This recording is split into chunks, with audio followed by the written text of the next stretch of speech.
Now, it's at this point that I ask myself, is the best new musical on Broadway a play? Oh my god, hey, welcome back to my theatre-themed YouTube channel. My name is Mickey Joe, and I am obsessed with all things theatre. I'm a professional theatre critic here on social media, and this is my theatre-themed YouTube channel, where I share full-length video reviews of the shows I've been invited to go and see. And back in April, I flew to New York to go and see as many Broadway and Off-Broadway shows as possible. I ended up seeing over 20, one of those being the hugely anticipated transfer of the hit new play Stereophonic, currently playing at the Golden Theatre on Broadway. Now, this show already had rave reviews for its Off-Broadway run. In fact, in between me seeing this on Broadway and sitting down to make this review video, it has since become the most Tony Award nominated play in history, just overtaking the previous owner of that title, Slave Play. And a big part of that is because Stereophonic is eligible for more Tony Awards categories than most other Broadway plays, because it features music. In fact, it features an original score which is mixed live on stage using an actual vintage 1970s mixing desk, hence its nominations for both Best Original Score and Best Orchestrations. Now, if you know nothing about this play, chances are you may be feeling a little bit puzzled as to why I'm calling this a play and not a musical. Well, I am going to explain today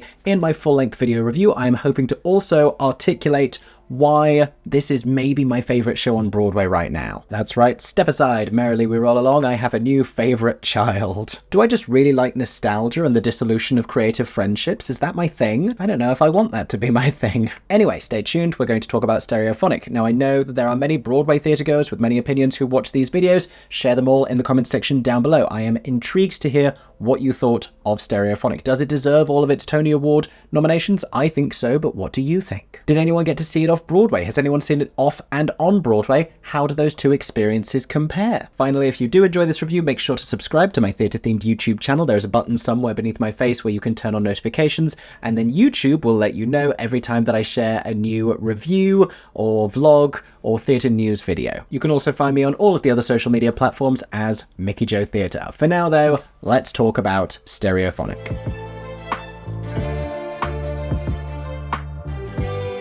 So let me tell you a little bit about this play and also clarify why it is a play rather than a musical. So Stereophonic is a new piece of writing by David Adjmi, and it's a very thinly veiled biography essentially of Fleetwood Mac and of the dissolution of that group while recording the Rumours album and all of the mythology surrounding that. Because what it depicts is a 1970s British-American fusion music group who are on the brink of huge success and huge stardom, but simultaneously on the brink of complete collapse and dissolution. There are many factors contributing to the tensions that we see at play on stage. They're all explored in a lot of detail and very organically and very naturalistically, but it could be boiled down to creative egotism and an enormous amount of cocaine. I mean, it's a play about making music in the 70s. What else were we expecting? But the conceit of the production is that we see them over several months recording this one album, and the way this is actually staged is we are in a recording studio, and at the back of the stage we have the actual booth where they perform and do takes and actually sing and play instruments live on stage, performing original songs written by Arcade Fire's Will Butler. Now, like I told you, the vocals and the instruments are mixed live on stage via a vintage 1970s mixing desk that is sort of the central set piece of this recording studio set, because the other two characters, as well as the 5 individuals who make up the band, are 2 sound technicians. They are Grover and Charlie, and they begin largely as a source of comic relief in helping diffuse the tension created by, the uncomfortable situation developing between the members of the band, who I'll tell you more about in just a second. But as time progresses, you can see this particular environment and atmosphere also taking its toll on them, on Grover in particular. He is, I guess, the principal sound technician on the album, and he's kind of lied about his qualifications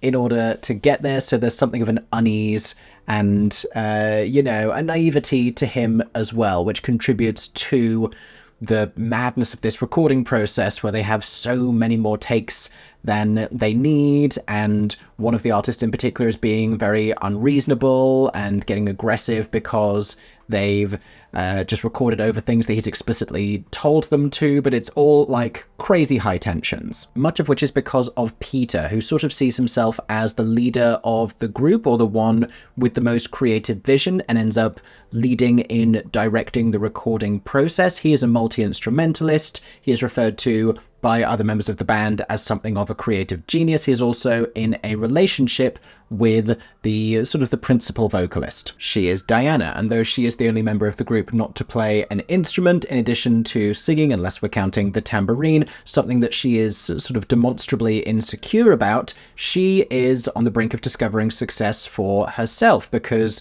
while we hear about many of their singles blowing up in the background of this recording process, it's her songs which are doing very well. This drives a wedge in between her and Peter, both professionally and personally. As time progresses, we see him being increasingly demanding and decreasingly supportive of her. And if theirs was the only catastrophic relationship in the group, perhaps it could survive, but there is also another couple in the mix. They are Holly and Reg, who are British, so is Simon, the drummer, and the three of them used to be a group before they fused with Peter and Diana in order to make a 5-person supergroup. And in traditional British style, each of them experiences a lot of misery and ennui. We see the disintegration of the relationship between Holly and Reg. This is partially due to his substance abuse, and I don't want to lay that entirely at the feet of Reg, because there's an awful lot of cocaine and alcohol happening on this stage. But alongside that, they also miss their home. They are in California for longer than any of them expected to be. This takes a particular toll on Simon, the drummer. We see him longing for his estranged family and growing irritable about the immediate circumstances that are keeping him from that life. And what's so brilliant about Stereophonic is that there are many other plays that explore these same kind of dynamics between individuals, but they do so through a more traditional sense. I mean, how many plays have we seen where people just get drunk after a dinner party and then scream at each other? And I love August Osage County, I love Who's Afraid of Virginia Woolf, but we have seen that on stage. And Stereophonic provides them with a creative outlet in which to release all of these emotions and go at each other. So not that they don't have fights about the things they actually need to be talking about, but often prior to that, and sometimes in place of that, they have these creative clashes. There are moments where one person is sort of told to re-record something, and they direct their anger either at the person they're angry at, or it gets completely misdirected at the sound technicians. On that subject, because it's set in the 1970s, there's a very interesting gender power balance going on here, where the women of the group sort of don't feel able to address their male collaborators in any kind of criticism, though they are criticized by them. So we see Holly lashing out at the sound team, and we see Diana just becoming increasingly insular and retreating in on herself and begging Peter for some kind of support that he is willfully reluctant to provide. Peter, Simon, and Reg, however, have these spectacular meltdowns, and it's not really about the tempo that they're playing that piece at, or who is able to execute that particular riff on the bass guitar better. It's about everything else that is lingering beneath the surface, and that's what's brilliant about Stereophonic. One of the many things that's brilliant about it, in fact. Now, I mentioned I would clarify why this is a play and not a musical. So the songs, which have been written by Will Butler of Arcade Fire, are bangers, by the way. They are very much in that 1970s Fleetwood Mac style. It is emulating that idea, and just occasionally you glimpse something in them that, kind of like A Girl from the North Country, kind of like A Standing at the Sky's Edge, articulates the emotion that the characters are feeling simultaneously, like they're singing something sort of angsty. More often than not, I actually think a lot of these lyrics are emotionally nondescript, allowing the performers to bring whatever they're feeling to them in the recording studio at that time. But the lyrics certainly don't refer with any kind of specificity to their actual circumstances, unless there's any sort of little nuggets here that I've missed. But that's not really the point of the thing. They have released, interestingly enough, the entire I guess you could call it a soundtrack, but the album that they're recording has now been released online. It's great, go listen to it. You don't get to hear all of that in the play. We hear snippets, we hear the very rare full-length number, but for the most part they are recording little like vocal moments in isolation, and they are going over various little sections over and over and over and over and over again, driving everyone insane. But in any case, the songs are not utilized in the same way that they would be in a musical. They do not push the narrative forwards. We don't really hear that many songs in their entirety. Like I said, it's very much a play, incorporating music, and the whole thing is so naturalistic that it just feels like, that's the same way we would experience music in the real world. It doesn't ever go to this heightened, otherworldly place. And not that all musicals necessarily need to, but this very much feels like a play that has music moments in it. So that gives you a sense of what the play is about and perhaps some of its brilliance. I want to keep telling you about why this is such a great piece of theatre by talking to you about the cast and creative team.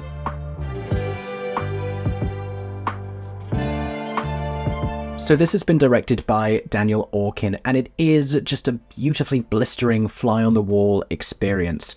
Unrelated footnote here, I had objectively pretty terrible seats, and I still had a wonderful, immersed theatrical experience the entire time. I was very far away from the stage. I was on the wall of the theatre. I was technically like pseudo-restricted view because of a bar in the way. I didn't care because I was so incredibly pulled in by this play. It had such a gravitational pull on me, and I was so brought into this world and into the recording studio. I had no concept of the fact that I was in a theatre. I was in this room with these manic individuals, and I'm sure you would have an incredible experience being really close to this, but it's a testament to the power of the thing, which is very impressive when you have something naturalistic where, we go into histrionics and we have these musical performances that smartly enable it to take on this sort of a higher level, and I think help an audience to get through a 3-act, 3-hour play. Did I just say 3-act? I lied. There are 4 acts, but in the Shakespearean sense, where we don't actually have 3 intervals. There is only 1 intermission in between acts 2 and 3, I believe. For what it's worth, I think it would actually play much better with 2 separate intermissions like Prayer for the French Republic did, but that's neither here nor there. But like I was saying, naturalistic, real, the fact that they are performing this music live gives it that necessary authenticity and vitality. It is so incredibly raw. Everything about the design is just incredibly gorgeous. David Zinn's set design is just perfect. And again, it's this completely naturalistic setting with this sort of 70s carpeted recording studio space. It's so fun because we glimpse into the world of the stage, and we watch multiple scenes where what we're seeing is the sound designers themselves glimpsing through a glass screen into the recording studio area at the back. So we are flies on the wall while they're eavesdropping on the conversation that's happening. So we are spectating, they're spectating of the drama happening. I just think that's very clever. The costume design was by Enver Chakatash, who I don't know if they're watching this video, I want to go vintage thrift shopping with this person because, my goodness, all of the 70s fashions, I was obsessed. And there's a very interesting thing about the timeline of this play, because it begins, so if I say the word naturalistic one more time, I swear to God, but it begins very real and moving at a very real pace, which is so slow as they are slowly coming in and we slowly meet the next person, and there is a sense of anticipation about them having this moment of beginning to record, and there is an unease among the group about what this is going to be, but there's also a palpable optimism, which, for now, and though we go from scene to scene to scene and it's staged sort of as though it's just one long night, subtly we get the sense that we are actually jumping between different times, and the whole thing begins to accelerate with an increasing momentum. And while everything about the set design stays the same and stays stagnant and oppressive and claustrophobic, and they are stuck in this one room unrelentingly as if for the rest of time, the costume design is where we see them start to shift and start to change, and we see sort of signs that they're becoming a little bit more successful, but also, basking in their own individuality, I guess, at the same time, specifically Diana, with opportunities that have come her way as a result of her talent, giving her freedom as an artist to make her own choices separately from Peter. Of course, we have to talk about the music team. My God, let me tell you, every single person in this playbill. So Ryan Rimmery on the sound design, it sounded fantastic. And again, and real, like you're listening to something being recorded in a recording studio, and what that sounds like compared with what the dialogue sounds like. Justin Craig is the music director. Will Butler and Justin Craig together did the orchestrations. Kimberly Words, the music coordinator. Gigi Buffington was the vocal coach. We'll shout her out as well, because the vocals, let me tell you, the vocals and the musicianship and the music that's being created on this stage, legitimately really good. And it has to be, because, the whole thing would fall down if we're trying to invoke the idea of a story that's sort of Fleetwood Mac adjacent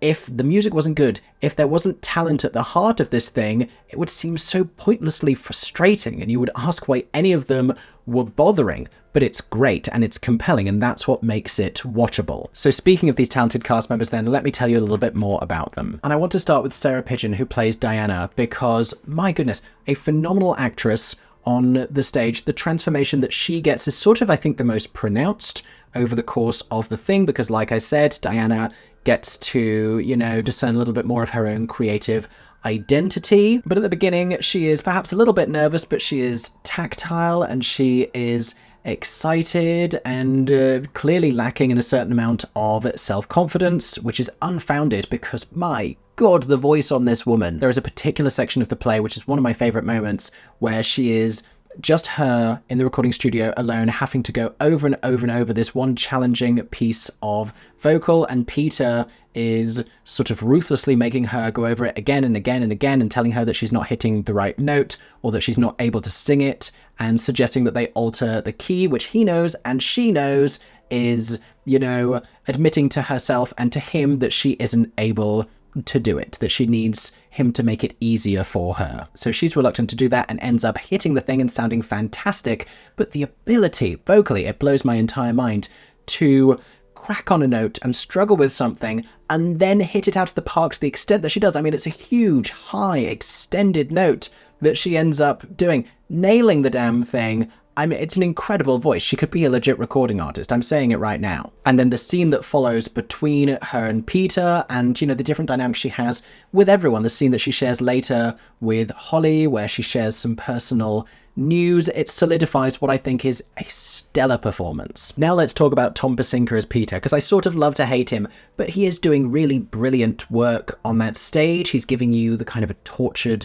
genius thing, also playing instruments live on stage. Like, the musical talent of all of these individuals needs to be talked about and recognized alongside the fantastic acting that they're doing. But you can see so clearly all of those qualities in his characterization. You can see the egotism and you can see the narcissism, and you can see these a little bit of a sociopath, honestly, and that he's a perfectionist, and that there is, possibly just as much insecurity driving his behavior as well. Chris Stack, who plays Simon, is something of a grounding force in all of this, because he is more often than not the very level-headed one, but that does give him license when he has an outburst, when he has a fit of passion, to deliver that with even more impact, because we don't see that coming from him. Now, I believe these are all American actors on stage, and the first two I told you about are playing American characters, but the other three members of the band are British. I had no issues with any of the accents being performed on stage, and occasionally in a Broadway show I will raise my eyebrow just a little bit at a British accent because I have an ear for it. Like, I'm going to notice the difference.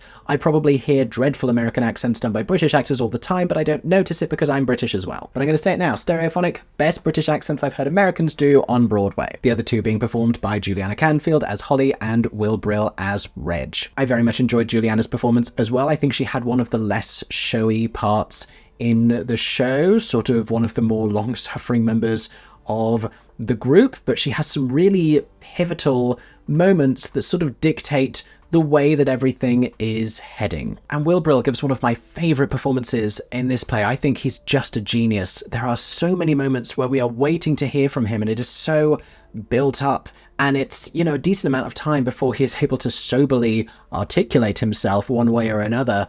And what he does with the time he has on stage, whether speaking or whether just reacting, it's so good. The mania of his character, the way that he plays drunk and high, and the way that he demonstrates his frustrations and the selfishness that runs beneath all of that. It's a really vivid portrayal. Finally, neither the play nor the album recording would be complete without Eli Gelb and Andrew R. Butler, who play Grover and Charlie, respectively, the technicians at the recording studio. Andrew Butler, who plays Charlie, hilariously not observant whatsoever, so often lingers on stage and participates in conversations that he ought not to, entirely missing the social cues, but he's hilariously awkward and incredibly juvenile. So is Grover, but acts as though he isn't and pretends as though he isn't. Grover is another very interesting character, and Eli does a fantastic job in marrying the comedy and the stress and I guess maybe the tragedy as well of his situation, of, you know, having talked his way into this great opportunity for him with this band that is going places, by making it seem as though he has more experience than he does, and unwittingly, you know, he's invited himself into a nightmarish environment in this crazy recording that's going on for months and months and months and months and months, and he lacks the seniority and the experience to, you know, really dictate and lead and direct and tell Peter that he's being ridiculous. I mean, it's a small footnote in the script that Grover really lacks the experience to be in the position that he's in, even though he's capable, but ultimately it's what catalyzes the entire thing. Ultimately, I think the last thing I need to tell you about Stereophonic is that this is just completely my kind of theatre. I love to watch people losing their minds in a fishbowl, and we get multiple layers of that happening on stage at the Golden Theatre. I love music as well, so the way that that is utilized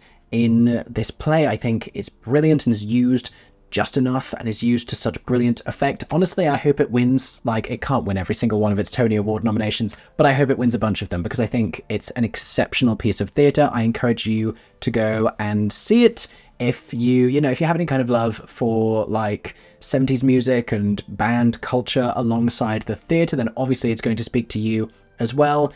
But I think it transcends all of that. I think it talks about the human experience and the way that we interact with each other and the way that people are affected by success, the gender politics within the whole thing, within the relationships and with the professional collaboration as well, I think is another very interesting aspect of the piece. It has so many dimensions. There is so much to take from this. I absolutely need to find a way to go and see it again. I dare say it's going to get brought to the West End because of who the producers are. I hope they bring this entire cast over and the London audiences get to see this as well, because it is fabulous. If I give you one recommendation of a play to go and see in New York right now, it's just been extended, go and see Stereophonic. Honestly, even if you didn't think you were into plays, I beg of you, go and see Stereophonic on Broadway. I don't often beg, it's that good. Thank you so much for watching this video, I hope that you've enjoyed. If you did, make sure to subscribe to my theatre-themed YouTube channel for many more Broadway and West End reviews coming very soon. I hope that everyone is staying safe and that you have a stagey day. For 10 more seconds, I'm Mickey Joe Theatre. Oh my god, hey, thanks for watching, have a stagey day. Subscribe!